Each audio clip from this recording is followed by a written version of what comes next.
अस्सलामुअलैकुम सामीन। 3 रमज़ानुल मुबारक और 14 मार्च है। उन्वान है सीएए को लेकर वज़ीर दाखिला अमित शाह का इंटरव्यू। ये इंटरव्यू आज तक टीवी ने लिया है। आज तक के शुक्र के साथ हम इसको मीनवान पेश कर रहे हैं। बात करता टाइमिंग की बात करता हूँ जी। सारे विपक्षी दल, ओवैसी हो, राहुल गांधी जी हो या अरविंद केजरीवाल हो या ममता जी हो, ये झूठ की राजनीति कर रहे हैं। इसलिए टाइमिंग का महत्व नहीं है। भारतीय जनता पार्टी ने 2019 में अपने घोषणा पत्र में कहा है कि हम सीएए लेकर आएंगे और पाकिस्तान, अफगानिस्तान और बांग्लादेश के जो शरणार्थी है उनको नागरिकता देंगे। तो भारतीय जनता पार्टी का एजेंडा बहुत स्पष्ट है और वो एजेंडे के आधार पर हमें बहुमत मिला है। 2019 में ही ये बिल संसद के दोनों सदनों ने पार कर दिया। उसके बाद कोविड के कारण थोड़ा लेट हुआ। अब टाइमिंग का क्या महत्व है? सरकार ने अपनी विल चुने जाने से पहले अभिव्यक्त कर दी है।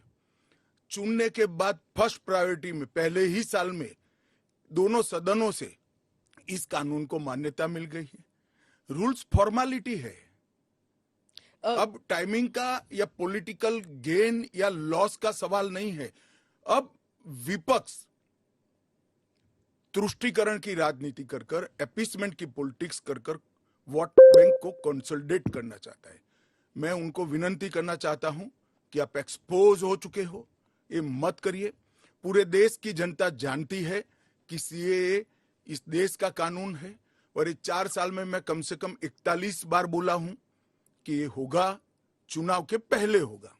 अब क्या मतलब है टाइमिंग का सवाल करने का? तो इतने साल तो हुआ नहीं ना, 2019 के बाद अब हुआ है। स्मिता जी, मुझे एक बात बताइए, wheel of legislator, wheel of government bill से प्रकट होता है या रूल से प्रकट होता है? ऑब्वियसली बिल से। रूल व्यवस्था करता है, जो करने में पहले कोविड के कारण और बाकी सारे पॉलिटिकल इश्यूज के कारण लेट हुआ। मगर कब से नागरिकता मिलेगी? तो 2014 के पहले से। वो थंब रूल वहीं का वहीं है। आज क्या फर्क पड़ गया है बताइए? कोई फर्क नहीं पड़ा है। भारतीय जनता पार्टी को के लिए ये पॉलिटिकल गेन का मुद्दा नहीं है। भारतीय जनता पार्टी के लिए, हमारे नेता नरेंद्र मोदी जी के लिए अफगानिस्तान, पाकिस्तान और बांग्लादेश से आए हुए करोड़ों शरणार्थियों को उनका अधिकार देने का मुद्दा है, उनकी वेदना से मुक्ति दिलाने का मुद्दा है और उनकी 3 पीढ़ी को न्याय देने का मुद्दा है, जो कांग्रेस पार्टी ने कभी नहीं दिया। आप कह रहे हैं करोड़ों लोग यहाँ आएंगे, लेकिन ये पॉलिटिकल नहीं है, मतलब आपको कोई पॉलिटिकल फायदा नहीं होगा। लेकिन जो विपक्ष है वो कहती है कि आप एक नया वोट बैंक बना रहे हैं, बीजेपी एक नया वोट बैंक बना रही है अपने लिए। देखिए, विपक्ष को और कोई काम नहीं। उन्होंने तो सर्जिकल स्ट्राइक और एयर स्ट्राइक को भी बताया कि आपका पॉलिटिकल फायदा है, तो क्या हम टेररिज्म पर कदम न उठाए? इन्होंने 370 को भी बताया कि ये आपके पॉलिटिकल फायदे के लिए कर रहे हैं। हम 1950 से कह रहे हैं कि हम 370 को हटाएंगे। उनका हिस्ट्री है, जो बोलते हैं वो करते नहीं है। मोदी जी का हिस्ट्री है, जो भारतीय जनता पार्टी ने कहा है, नरेंद्र मोदी ने कहा है, वो पत्थर की लकीर है।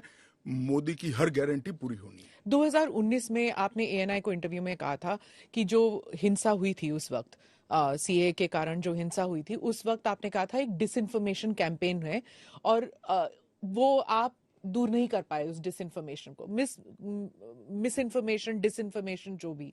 इस बार क्या पार्टी जो है या सरकार जो है उसको अलग कर पाई है? स्मिता जी, दरमियान में मैंने कहा 41 टाइम, 41 बार अलग अलग मंचों से इसके बारे में मैंने डिटेल बात करी है कि इस देश के अल्पसंख्यक माइनॉरिटीज या तो किसी और व्यक्ति को डरने की जरूरत नहीं है, क्योंकि सीए में किसी की नागरिकता लेने का प्रावधान ही नहीं है। सीए सिर्फ और सिर्फ 3 देश, अफगानिस्तान, पाकिस्तान और बांग्लादेश से हिंदू, सिख, बौद्ध, क्रिश्चियन और पारसी, जो जैन और पारसी शरणार्थी आए हैं, इनको उनका अधिकार देने का कानून है, नागरिकता देने का कानून है, जिससे इनके जीवन की वेदनाओं को हम कम कर पाए।